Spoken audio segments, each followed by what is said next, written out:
Hello students, welcome to 12th physics class. तो आज मैं आपको बहुत इम्पोर्टेंट टॉपिक करवाऊंगा, ट्रांसफॉर्मर। तो ट्रांसफॉर्मर देखिए क्या होता है। ट्रांसफॉर्मर एक ऐसा डिवाइस होता है जो वोल्टेज को कम ज़्यादा करने के काम आता है। वोल्टेज हो या करंट, इलेक्ट्रिक करंट को कम ज़्यादा करने के काम आता है। तो जैसे वोल्टेज को बढ़ाना है या घटाना है, या करंट को बढ़ाना है या घटाना है, ट्रांसफार्मर का यही काम होता है। The device which is used for converting low voltage into high voltage, low voltage को हाई वोल्टेज में कन्वर्ट करना हो, and vice versa. Vice versa का मतलब उल्टा, यानी जो बात पहले कही है उसके बाद उल्टा उसका, जैसे low voltage into high voltage and vice versa. Vice versa का मतलब high voltage into low voltage, ये वाइस वर्सा का मतलब होता है। और या लो करंट को high volt current and vice versa. Vice versa का मतलब हाई करंट इनटू लो करंट, उल्टा। अब ये नेक्स्ट देखिए, टाइप्स ऑफ ट्रांसफार्मर। ट्रांसफार्मर दो टाइप के होते हैं, एक तो होता है स्टेप अप ट्रांसफार्मर और एक होता है step down transformer. Step up तो इसके नाम से ही पता चल रहा है, ये वोल्टेज को बढ़ाता है। जैसे इधर 10 वोल्ट आई तो इधर 500 वोल्ट 100 वोल्ट बढ़ा के देगा। कितनी बढ़ा के देगा वो भी मैं एक्सप्लेन करूंगा, किस हिसाब से क्या सिस्टम है बढ़ने का। और जो स्टेप डाउन ट्रांसफार्मर होता है ये वोल्टेज को घटाता है। इधर अगर 1000 वोल्ट देंगे तो उधर घट के आएगी 900 वोल्ट, 10 वोल्ट, 100 वोल्ट, कुछ भी घट के आएगी। किस हिसाब से घट के आएगी वो भी मैं एक्सप्लेन करूंगा। आगे कंस्ट्रक्शन में देखिए, पहले ये टाइप्स ऑफ ट्रांसफार्मर में ऐसे लिख देंगे हेडिंग बना के, transformer is of two types. Transformers are of two types. Number 1 step up transformer, heading बना के फिर लिखेंगे the transformer which increases the voltage और current is called step up transformer. In this type of transformer, the number of turns in secondary winding are more than number of turns in primary winding. तो ये अभी मैं चलो शुरू में ही बता देता हूँ कि किस हिसाब से ये बढ़ाता या घटाता है। ये डिपेंड करता है नंबर ऑफ टर्न्स पे। मान लो प्राइमरी में नंबर ऑफ टर्न्स जितनी है, सेकेंडरी में उससे 10 गुना है, तो फिर ये 10 गुना वोल्टेज बढ़ा के देगा। जैसे इधर हमने 10 वोल्ट दिए तो उधर 100 वोल्ट दिखाएगा, 100 वोल्ट देगा उधर। मान लो ये 50 गुना है, प्राइमरी की टर्न्स से सेकेंडरी की टर्न्स 50 गुना ज्यादा हैं, तो ये 50 गुना ही वोल्टेज बढ़ा के देगा। इधर मान लो 10 वोल्ट दी तो उधर ये 500 वोल्ट देगा। 10 वोल्ट इनपुट में हमने दी तो उधर आउटपुट में 500 वोल्ट देगा। तो इस प्रकार का ये चमत्कारिक, बहुत ही चमत्कारिक इंस्ट्रूमेंट ये होता है। और इसी के जरिए ही जो बिजली है, ट्रांसफार्मर के जरिए ही बिजली पावर हाउस से हमारे घरों तक आती है। तो बीच में कई ट्रांसफार्मर्स होते हैं। ये ट्रांसफार्मर ट्रांसमिशन एंड डिस्ट्रीब्यूशन का काम करते हैं। और नंबर 2 होता है step down transformer. Step down में क्या होता है, सेकेंडरी है जो सेकेंडरी कॉइल में प्राइमरी से कम होती है नंबर ऑफ टर्न्स, प्राइमरी में होती है ज्यादा। प्राइमरी में होती है ज्यादा नंबर ऑफ टर्न्स और सेकेंडरी में होती है कम, इस प्रकार। तो ये EP द्वारा इसको लिखेंगे। प्राइमरी में तो वोल्टेज हम देंगे और सेकेंडरी में वोल्टेज ट्रांसफार्मर हमें बना के देगा। तो अगर प्राइमरी में ज़्यादा नंबर ऑफ टर्न्स हैं, सेकेंडरी में कम है, तो ये घटा के देगा, यह ES। और स्टेप अप में प्राइमरी में कम होते नंबर ऑफ टर्न्स, सेकेंडरी में ज़्यादा होती है। तो उसके बाद आता है इसका प्रिंसिपल, यानी इसका सिद्धांत क्या है।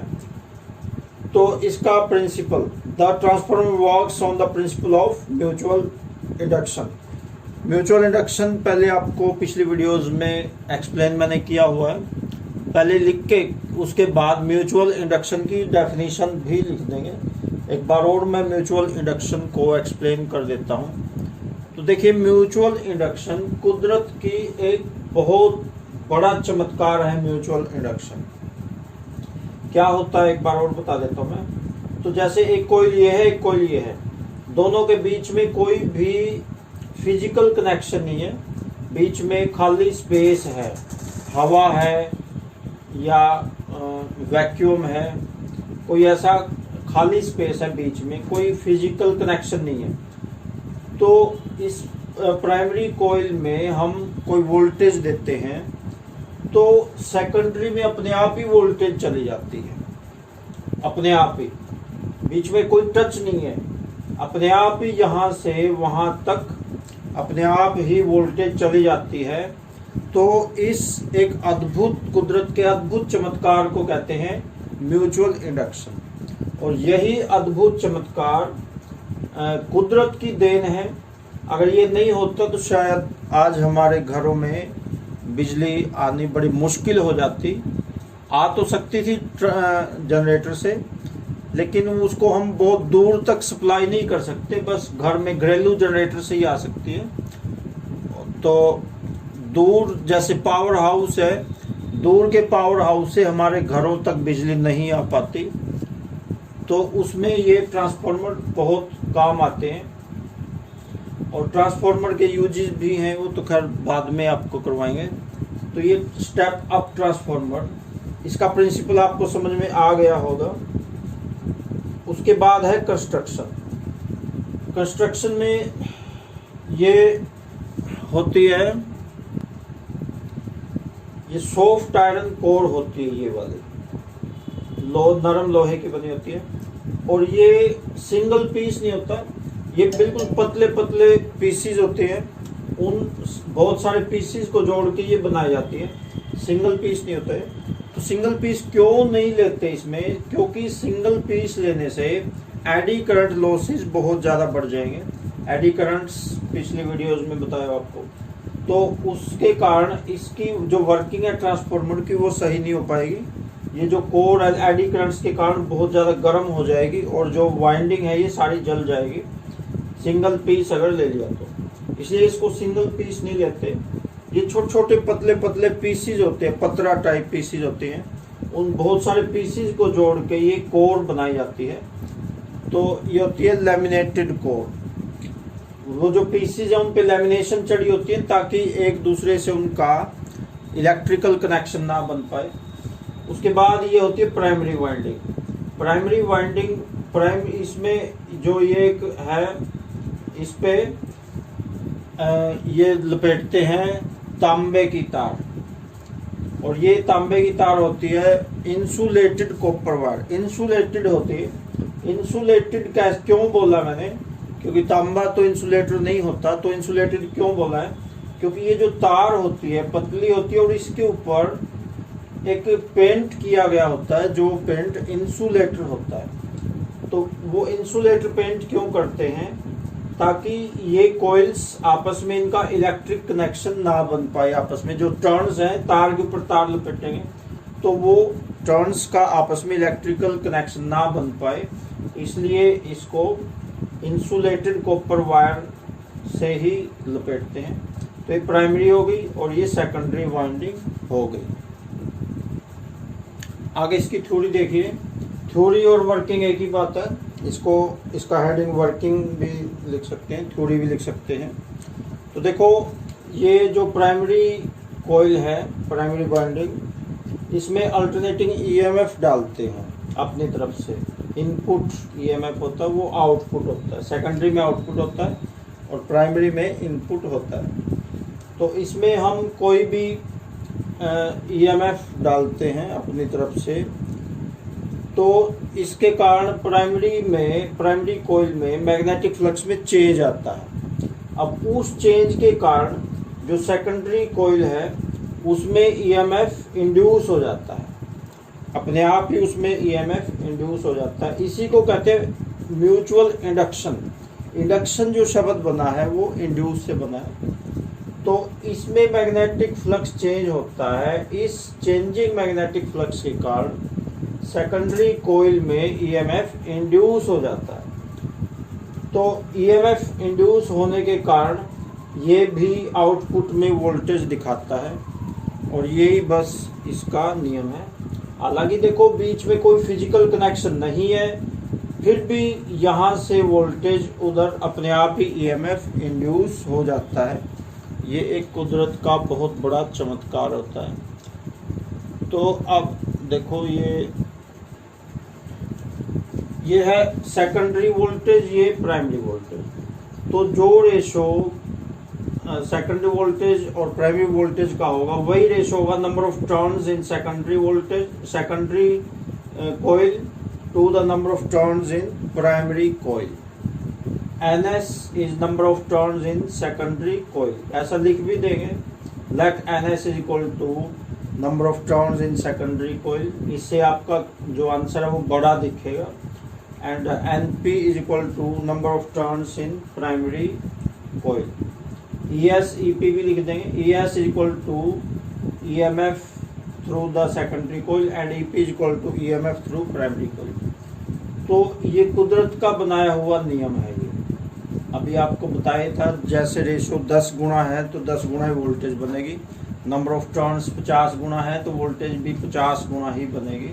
तो यहाँ से ES की वैल्यू हम निकाल सकते हैं। सेकेंडरी में हमें कितनी वोल्टेज मिलेगी इस फॉर्मूले से हम निकाल सकते हैं।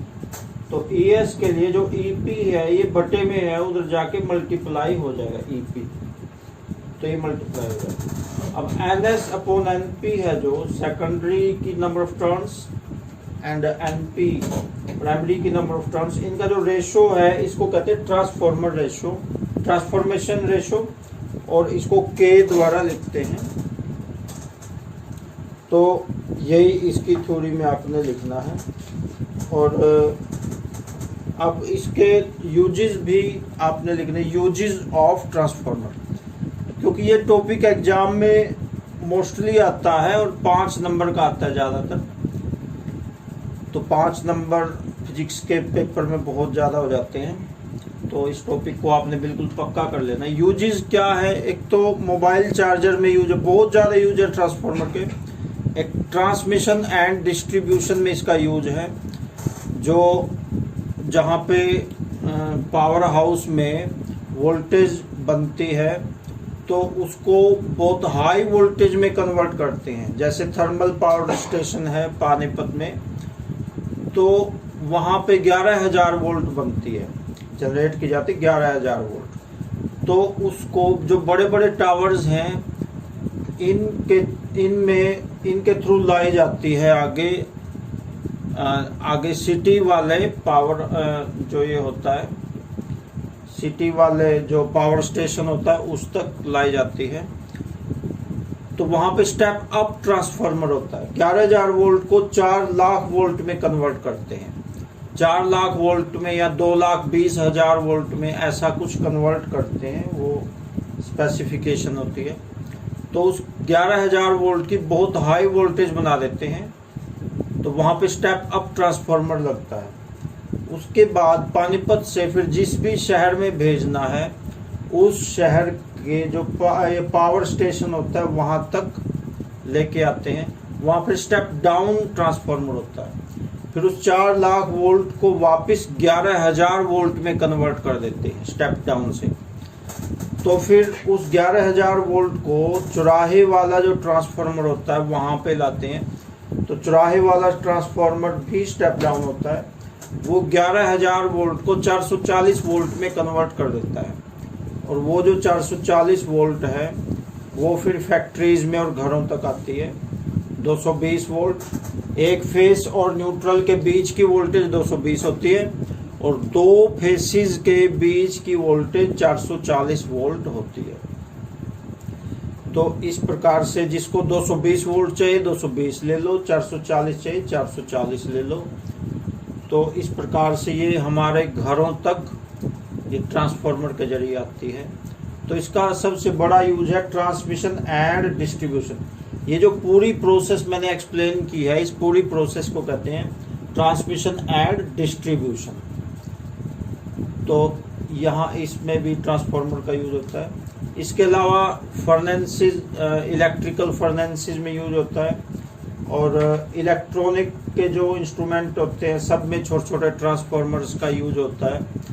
जो प्लेट्स होती है, इलेक्ट्रॉनिक प्लेट्स, उनमें ट्रांसफार्मर का यूज होता है। तो ये यूजेज हैं ट्रांसफार्मर के। तो नेक्स्ट वीडियो में एनर्जी लॉसेज इन ट्रांसफार्मर भी मैं करवाऊंगा। बुक में ट्रांसफार्मर का ये वाला टॉपिक है, और जो थ्योरी है, थ्योरी में आपने इसको यहाँ तक कर लेना है, यहाँ तक, इसको यहाँ तक कर लेना है थ्योरी में, यहाँ तक पढ़ तो सारे लेना, लेकिन याद आपने यहाँ तक करना है। और इसमें ये जो डिफ्रेंशिएशन के जरिए दे रखे है इसने, डिफ्रेंशिएशन ये थोड़ा हार्ड पड़ेगा इसके जरिए। तो ये जो मैंने ये वाली बोर्ड पे जो एक्सप्लेन कर रखी है, ये ही आपके लिए बहुत है। ये वाले एक्सप्लेनेशन ही आपके लिए बहुत है। तो अभी इस वीडियो में इतना ही रहेगा। Okay, thanks.